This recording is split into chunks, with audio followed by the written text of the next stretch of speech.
probably not 100% Gainz Nation approved, but Gainz Nation, have Oh, you seen do you want me to just not start this recording from there? I Yeah, could. we could give Gainz Nation a sneak preview of our pre-pod conversations.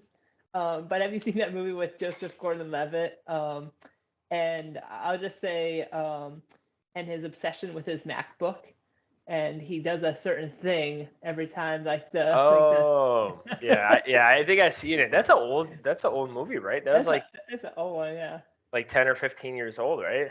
That's what the lighting kind of reminded me of. Either that or Goosebumps, like R.L. Stein. Like imagine the puppet from like the Puppeteer book to come on back. Man, well, the only weird thing is like the shadow. Like it's like that's the only that I was gonna put a background on, but I don't really have too much behind me anyways. But the walls, like I think I probably sent you a picture. The walls like purple. It's so this is a purple, but I know it depends on what lighting you're looking at. It looks like a blue or a gray, but definitely did purple for my favorite losing team. I was just gonna say it's the room with your gong, so or like your big drum. So every time the Vikings start, you just bang it and go score, score. Hey, I just heard that. By the way, talk about pre-talk. Why did I just hear on Facebook the news? Yeah. And you know exactly what I'm talking about, don't you? Yeah. Joe called me like first thing this morning. He's like, I got some bad news for you. I was like, what happened? And he's like, Bill's gone. I'm like, dang. I thought we're gonna Just run like it back. that. I, I definitely am disappointed. I'm interested to see like where he goes and like what he does, to see if like he can bring back that tough hard nosed style of defense, of like conservative but like also like hard nosed offense with like a solid running game. Like I'm fascinated to see like could he bring that to the Commanders like and fill Ron Rivera's role? Could he bring that to the Chargers and just like beef up freaking Austin Eckler and like Justin Herbert? Like could he bring Justin Herbert to like the Super Bowl by like revitalizing Khalil Mack, having Khalil Mack be like the face of the Oh, organization. that bum. So, man. In Chicago, I bet all the people call him a bum. That's why I'm saying it. But I'm not even a Yeah. Bears fan, so. Well, he had like what 15 sacks this year or something like that. The dude was freaking next level this year. I mean, he's no Daniil Hunter, but sure. I'd rather have him over Khalil Mack, but sure. Yeah, fair enough. Because But Hunter is that like, guy is on the juice, man. I mean, he's not even fat. Like he's like just pure, dude. Him and Miles Garrett, they're just juicy, dude. Like Miles Garrett actually, like if you see him with a shirt off, he does hold like some body fat. But Daniil Hunter, I mean, he just screams like just pure like. I mean, he looks like he's like 10% muscle or fat, 10% fat. he's As a like line, Will Levis in his first game starting for the Titans. He looked like an NFL street like character, dude, like I love that. Dude, I love that game. We used to play that game all the time. I mean, you that would game just be able was to run off the wall and just like freaking man pie. Like you just like wreck like three guys that are trying to tackle you. It's like definitely not even. It reminds me of like the Blitz days. If you ever played Blitz on like yeah, N64. Oh yep. yeah. I had It, freaking Donovan McNabb. I would just like truck stick everyone, and I would just like if I couldn't who was his like go to like wide at the time? I don't even remember. you I said think wide Moss. receiver? Yeah. Well, he had I To can't for think. a little bit too, didn't he? Oh yes, he did. Yeah, you're right. Yeah, Yeah. good point. Yeah. Yeah, he did have To for a bit. To is one of the best wide receivers ever played. So, Sure. who? Yeah, there was another guy too, man. I mean, that team was stacked. That Eagles Yeah. team was stacked. Also, one more thing about football, I guess, before we talk about lifting, because I do want to say some things before you go, because I know you're going to be going for a bit on the programming side. Welcome back, Gainz Nation. There's a picture of Baker Mayfield in practice. He had it probably could be anything, but it looked like in a tin in his pocket, and they're like, oh man, Baker Mayfield's practicing with a lip in his mouth. Buccaneers by 30. against the Eagles. So yeah, I mean, like not to get on a rant about it. Just want to take a quick second, but um, I don't know if you noticed, buddy, but like nicotine packets are like insanely popular now. Like I know. tobacco-less nicotine packets. Like I mean, like we're talking like I don't know if it's like the Joe Rogan thing or like Bert Kreischer or Tom Segura, but like I mean, all those guys are doing it, and like I just know so many people that they're just, I mean, they're it's just everywhere. Isn't that insane? Yeah, it's so crazy. I remember it like really started taking off too when like I was in high school. I think it was when it was either Skoll or Copenhagen or one of these like brands that I'm probably like messing up their name. They came out with like the pouches that like you could like swallow the like the dip juice because like before that if you swallowed it like you'd throw Well, up. no, these are no tobacco at all. Like these are Oh straight wow, nicotine. okay. Yeah, this is Oh, just interesting. so Okay. it's just it's just like a little pouch looking thing, and it's like pretty much just a nicotine derived pouch, and there's no tobacco, nothing. Yeah, like I mean, like for this one, you can swallow, you could spit, it doesn't matter. But like it's and also too, I also think it's getting popular because Huberman mentioned something about like how nicotine has like a very, and we talked about this before, like how it has a big effect on like focus and like drive and energy levels, and like that's why he talks about like was it alpha GPC1, or am I saying that right? Like he suggests like that supplement that's like the closest thing to get like that nicotine like focus pretty much. So yeah, that's all I wanted to say. I was just say like, dude, it's like I was listening to a podcast today and he's like, hey, I got a Rogue in my mouth, or I got a Zen in my mouth. He's like talking about it like freely. I'm like, damn, like even Joe Rogan's on that train, and I thought that guy like he likes to have his fun, but like he's usually just dialed in, like most of Yeah. the time. So Yeah, I would say Gainz Nation definitely be cautious because a lot of nicotine containing products tend to lead towards cancer. yeah, They're like highly carcinogenic. I don't know enough about nicotine itself if it's classified as a carcinogen, but I would suspect it is. Um, People that like that dip for like long periods of time, like their like mouth cancer can be so bad that they have to have like parts of their jaw like surgically removed. It's like it's no joke. So I would say it's definitely one of those products that you want to air with caution in like the consumption of it. It's not something that I'm going to be adding to my regimen anytime soon. yeah. Hey, Rogan probably would agree to this. I'm more of a person that can get by with the least amount of product and the least amounts of money. So like like okay, like I haven't bought pre-workout in a while. Man, I couldn't tell you how much money I used to spend on pre-workout, and guess what I use now? Maybe a 50-cent cup of coffee. Yeah, Maybe 50 cents, maybe even less money. Um, and pre-workout sometimes could be like $1 or two a serving. And we're talking like double, triple the cost. So, I mean, lately I've been trying to get away with like the less, right? The lesser meaning lesser supplements, lesser things that I need to worry about spending money and putting, my hard-earned money towards, right? It's like you got to think about that at the end of the day, because if you get like a nicotine addiction, a cheapest tin I saw at Walgreens is like $3 or $4. So think about that. Depending on how much you use, that could be 4, 12 extra bucks a week. Then you're multiplying that. That's gonna be like 30 to 50 bucks a month, 30 to 50 bucks a month to a year. And then like Huberman said, like, it could be like Roman was saying, like it get to a point where like you could be even more addicted where like that doubles in a year, doubles in 2 years. Man, we got to get Huberman on the podcast. I would love to chit chat about that. I mean, I know because I think he stays away from it because he doesn't want people. Like he even talked about it. Like he's like, man, Zen would be like a very nice thing to use to like get you like laser focused for like strenuous work for work, pretty much, or like a job or like a project you're working on a project. But he stays away from it because like if you even like YouTube things about Huberman talking about it, he like stops talking about it within like 2 to 5 minutes. And if you know Huberman, he could be on like a rant for like 30 to 40 minutes on one subject. Yeah. So, but yeah, I just wanted to throw that out there, Roman. Sorry.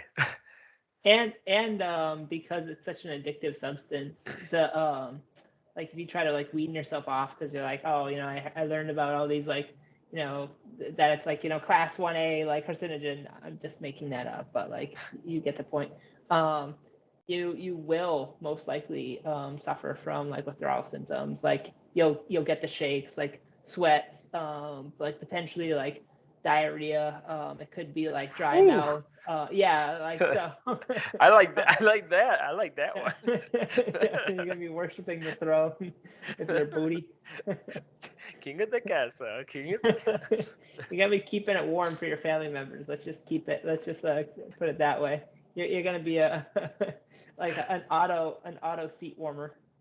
Oh gosh. Well, Roman, we did talk a lot about a lot of good stuff. Sorry, last week, and I'm kind of glad that we were syncing up again on short notice instead of waiting a little bit. But I don't know if you've updated the sheet, but if you want to go ahead and kind of sum things up and see where we're at, and then where you want to kind of talk about too, because I want to make sure we get a good like 20 minutes of this conversation going. So. Sweet, sounds good, buddy. A little bit. So I was just like kind of revising some numbers down a little bit, so it's a little bit more like tenable. Let me see if I can flip the screen. Gosh, Gainz Nation, how do I work for a tech company if I can't even like flip Gainz the Nation, if you screen? could donate like $50 a person to Roman, get a nice computer so he can like share his screen and like show that because I'm pretty sure we could record and share the screen too, Roman. So that'd be cool if anyone could donate to the cause. All right, so you got Roman's like, all right, changes. forget about you. So reducing forearm, reducing triceps, reducing biceps. What we're gonna do is we're gonna flip to this side here and we're gonna mark it up. So essentially what I've decided, the big news this week is that Romy went back to the gym. What? Let's get it. Wow. If I get a gym membership, my goodness, I'll be working at Planet Fitness for the next year. So we're gonna have.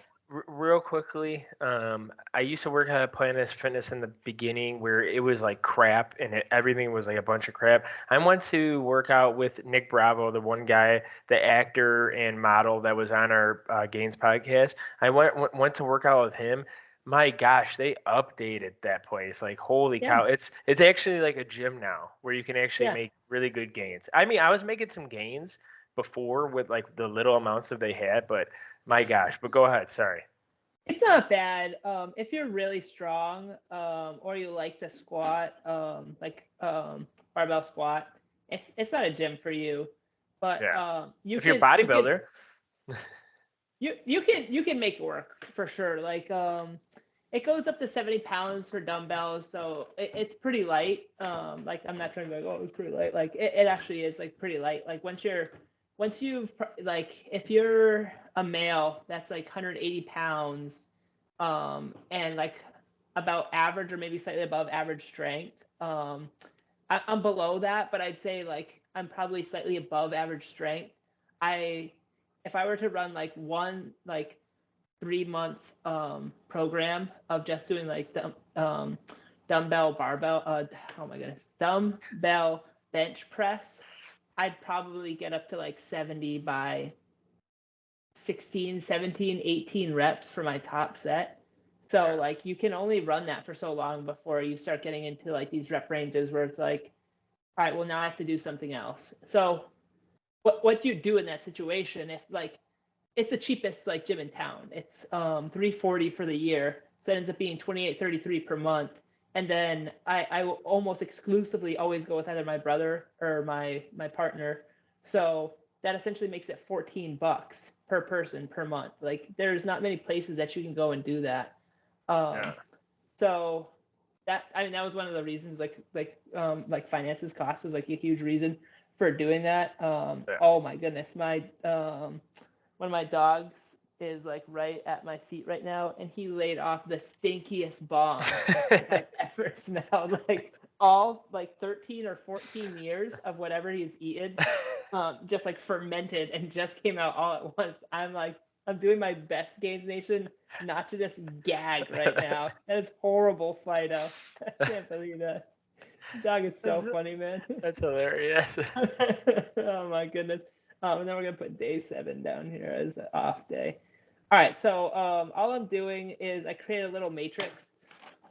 So man, I'm having a really good time working out at the gym again. So this morning, my poor wife, she gets home from work at like 9-10 o'clock. She wants to watch like a couple hours of like movie shows because she loves watching movies and shows. Probably regrettably for her, she goes to bed like after like maybe 30-45 minutes of watching a show. I wake her up at 5 this morning to go work out. She's an absolute trooper. So today was my 3rd day back in the gym. But that's I wrote great. Day 2 twice. Oh my. Yeah, and also too, as a reminder, I think a lot of the programming too last week too, you had a bunch of a lot of working sets too, where you're gonna have to like cut things out too, which is a good measure. Where it's like, okay, well maybe I don't need 30 sets of triceps week 1. Yeah, exactly. I tend to go closer towards failure. So the lowest I'll ever program in like RPE is like RPE 7, unless I have some sort of like a specific issue that I'm working through. I might revise it down if that's the case. So what I call the quote unquote likely workout program. Again, this is live programming, episode 2, Gainz Nation. You're seeing it here first. We have 1 calisthenics day, 1 full body day, 1 upper day, 1 lower day, and 1 accessory day. So 1, 2, 3, 4, 5, and then at least 1 day for running, can pair with lifting. So what I'm going to do is I'm going to say 2 full body days because we're going to work out 6 days a week. And I think Wednesday is going to be the off day because we're going to work out with Shea Baby on Monday. So we're going to write it down, Shea Baby. One of my off days is also Wednesday too. LOL. Heck yeah. Let's go. Monday, Tuesday with Shea Baby. Thursday. So Monday, Tuesday are days off. Thursday we'll do early morning. Early AM. And it is good to budget in timing too, especially like if you have kids. Like my good buddy Joe, he has to wake up, and he's not a morning person. He has to wake up super duper early so he can get in a workout before his kids come and they terrorize him. And then Saturday. Terrorize his back. It's Exactly. It has to be before 2 p.m. Oh my goodness. His youngest one right now, she is an absolute beast though. I think she turns 3 this year. So I think she's like 2.5 right now, something like that. 2 and 9 months. I don't know, something like that. She can freaking hold herself up for like 30 seconds, I think, from a pull-up bar. Just a dead hang. That's awesome. I mean, I could barely hold myself up over a minute. I could probably hold myself up for like 10 seconds before I get winded and I need to like eat a donut or something, You're selling yourself short. Yeah, but I do struggle to get to that minute. I really do. I tried to do it last year at this was almost 2 years ago at the Tough Mudder, and I think I fell just short of 1 minute. They fell just short of 1 minute. But you had to hold on to like rope. So I don't know. It was kind of tricky. But anywho, so we're gonna call day 1 calisthenics day. Calisthenics.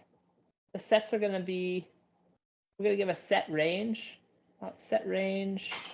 And this is just to start 10 to 20 sets. So 20 will be the upper limit, 10 will be the lower limit. You don't have to do that. That's not mandatory. I would recommend something along those lines because I read an article a long time ago that said 21 was the optimal amount of sets per workout for bodybuilders in particular.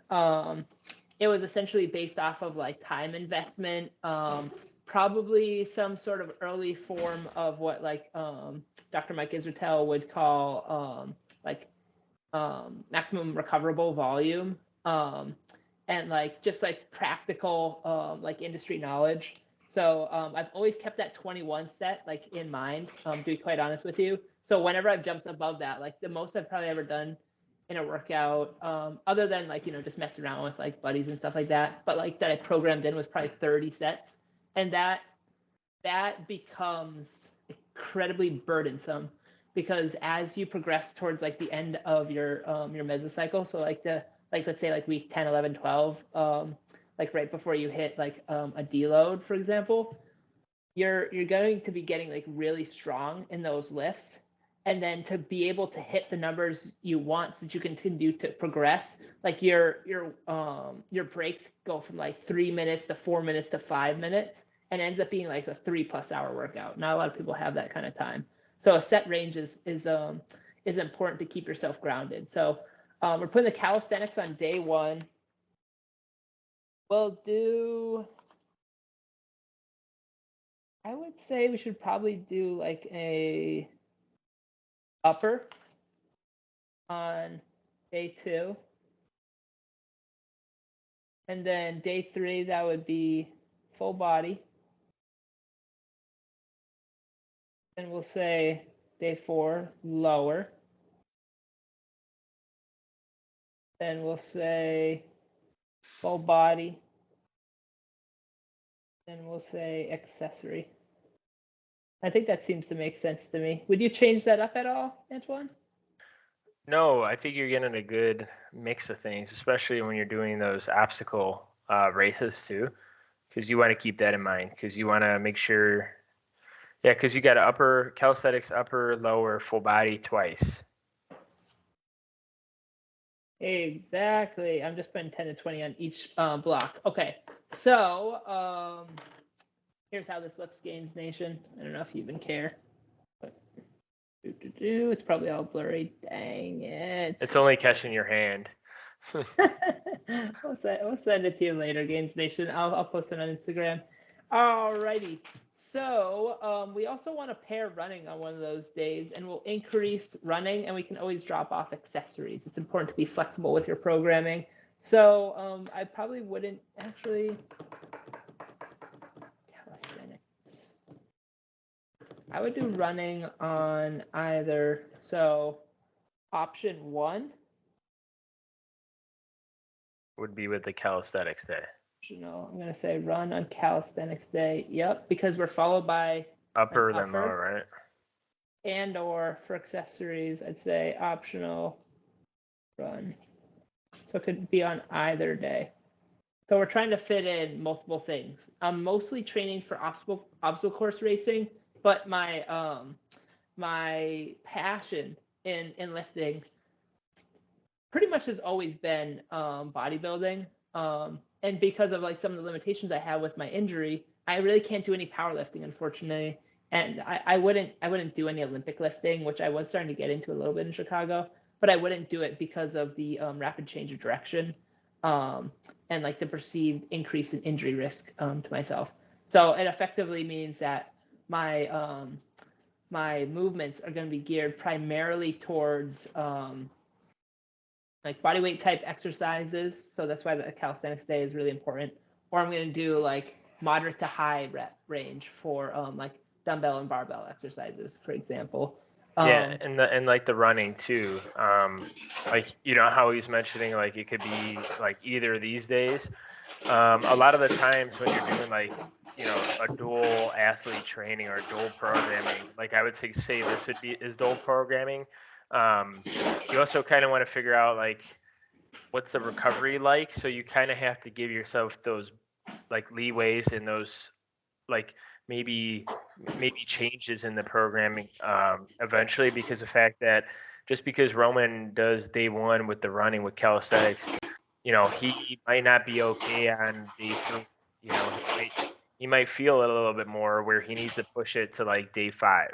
So that's like a couple things too. I would say like keep in the back of your head is like plan like what Roman's saying, those rep ranges, plan those other optional run days, because you never know, especially also too, like say if Roman's got something going on where he can only handle one thing and there's like 2 things that day.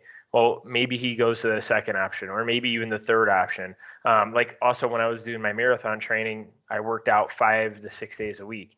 Like and to Roman's point, I was like powerlifting still. So like, what is the marathon training is it gonna affect my squat or my deadlift or my leg press or my sled work? Like, where can I fit it in where it doesn't affect those things as much as possible? Because you never know, like the eating, the sleeping, the stress, that could affect it too, but you never know when that topples all together. So Yeah, exactly. And then did you mention like where it's important and sometimes smart to stack workouts and like exercises, and then sometimes where it's not. So like for example, with like Antoine's like marathon running, like it probably wouldn't make sense for him to do legs on that day. And then if at all possible, it probably wouldn't make sense for him to do legs the day before or the day after, if at all possible. Sometimes it's not. So sometimes you have to decide if if you cared more about increasing your long distance running, like let's say endurance. So let's say your marathon time was 4 hours. You want to get it down to 3.5 hours. That's your goal. You're like, I don't know if I can do it, but this is my goal, right? That's a pretty good goal. It's pretty lofty, but it's one of those things that could be achievable if you gave yourself, let's say like a year to train for it. If you ended up getting at 340, I would hope that you'd be like pretty happy about that, as opposed to like, if you regress to 4 hours and 10 minutes. I mean, you do your best, injuries happen, all this stuff, life events happen, but you kind of get the point where we're getting at. If you preferred to because you have to rank order. That's another important thing. Like it's important to understand trade-offs and sacrifices in life. Not a lot of people realize this, and a lot of people, it's a mature person can decide, okay, I'm willing to take some trade-offs here so that I can spend more time, energy, and resources on this one activity. So if that was the case, if it was my personal decision, and I know I'm taking forever to actually say what I'm trying to say, Gainz Nation, my apologies, I would put leg, like if I had to put leg day either on day before, day of, or day after, because I said like, hey, I also want to prioritize legs, so 3 days. I know it's kind of like, these goals are going against each other. I would have it on the day after. And the reason being is I'd be incredibly sore. So that would be my light day. So that would be one of those days that like I only did 10 working sets, for example, of lower. So it would be broken up like 3 quads, 3 hamstrings, 2 glutes, 2 calves, something along those lines. And I treat it as kind of like a recovery day. Like I'd still lift and still lift hard, but I would have some pretty serious limitations, especially because after I run long distance, like my hips are super sore. My knees might be super sore. So I would think of it as more of like a light, low set session that sets me up for recovery. And then so let's say my big running day was Saturday, for example. Then my light recovery workout day would be Sunday. Make sure I got plenty of rest, etc., all that stuff. My like big leg day would probably be either like Tuesday or Thursday. And most likely I'd say Tuesday, and then like the regular medium lift, if I was doing like 3 days, remember, 3 times a week, would be Thursday. And then I'd probably do it Thursday first thing in the morning. Like as soon as I get up, like get the coffee in, get like my pre-workout workout in, boom, hit that workout. And then immediately my mind is thinking about like, okay, how can I recover for this run on Saturday? Because then you give yourself about 48 hours to recover. You hit that soreness like on Friday, maybe you get DOMS Friday afternoon, Saturday morning. So you get a meal, maybe a couple meals in you first before you get a like mid like early or like late morning, early afternoon run in. Because again, when you're doing marathon training, like you have to prep to have at least 3 hours of like running time. So what do you think about that, buddy? Would you change that up if you kind of like were in that conundrum, or would you do something similar? No, I mean, I would do something similar, but also too, There was days where I did like heavy deadlifts before I did like a 14-mile run the next day. So, so yeah, there is times, and yeah, like Roman said, like yeah, I definitely paid for it. But that was a main reasoning why I went to full body workouts, because like Roman was saying, like yeah, he could have a lighter day the day after, but like if you're on full body and you could hit legs 3 days a week, like you could maybe do like the accessory leg work the day after, right? So like what Roman was saying, something lighter, like say you did leg extensions, leg curls, calf raises, and maybe like hip thrust. Like, I don't think those are really that like mentally like struggling workouts. Like, that's I think if anyone had a pair of that with the day after like long distance running, they'd be surprised. Like it's not that difficult. Obviously if you're like squatting, deadlifting, doing RDL, heavy RDLs, heavy lunges, heavy calf raises, yeah, you probably don't want to do that the day after. Like that's just very scary. But that's why I love full body, and like I'm glad that you're throwing that in there too. Because I do like upper and lower too. Like that's really, I do miss doing those too, just because like the pump was so much better. But like say if I wanted to do something else, like full body was always like my number one option because I knew I could throw things around that a lot of people just didn't do. So It makes those like leg days because like I do miss like obliterating myself in the gym. Like I do miss like barbell squats and stuff like that. But it does make those days like that much more digestible because like yeah, your one lower body movement might be like barbell squats, for example. And yeah, then it's like, all right, I'm gonna do dumbbell incline, dumbbell like overhead press, um, bicep curls, and tricep pull downs yep, with like a couple sets of planks. yeah, And like you're like, oh, sick. Like hmm, my hard like lift is just like barbell squats today. That's not too yeah. shabby. So Yeah, and there's sometimes and there's days where I would squat, do RDLs, do heavy lunges or leg presses. I and yeah, I do miss it, but like I forgot, I was telling someone the other day at the gym, like I would be mentally like a ghost all day if I did like full on leg days, because it like you've seen the Mike Israetel videos, but like it's not easy. Like it's just for me, like kind of like Roman is like leg workouts are just extremely hard mentally on me, and like if I worked out in the morning, I'd just be toast all day. Like I would have to just like sit on the couch and just like lay down all day.